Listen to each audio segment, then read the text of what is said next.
Good morning guys, स्वागत आहे तुमचं आजच्या माझ्या दुसऱ्या मिनी ब्लॉगमध्ये. आता मी निघतोय कामाला जायला आणि आज थंडी एवढी पडली होती की बाहेर नुसता धुका आणि धुकाच झाला होता.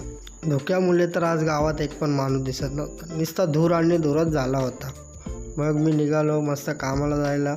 आता आलो मुलगावला आलो आणि खंडोबाचं दर्शन घेतलं आणि निघालो पुढे आलो. इरंजाडला एवढा धुका पडला होता की समोरचा काय दिसतच नव्हता. मला आवडली गाडीची लाईट.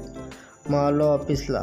मग केली ऑफिसमध्ये एंट्री नाही केली तर गौरी लगेच बोलली, बाई ब्लॉग जाम भारी बनवतो. तिला बोललो धन्यवाद. मग झाली आपली सुट्टी. मग निघालो घरी यायला निघालो. थोडंच गॅलेक्सी मॉलच्या इथं आल्यावर आठवून आले की आपल्याला गॉगल घ्यायचे. 2 गॉगल घेतले आणि घरी आलो ना ते ऐकीच घातले, चल चायनीज घ्यायला घेऊन. मग गेलो यांना चायनीज खायला घेऊन. आता चाकणा असा घातात का कधी खाल्लाच नाही. चला गाईज, भेटू उद्याच्या ब्लॉगमध्ये. बाय.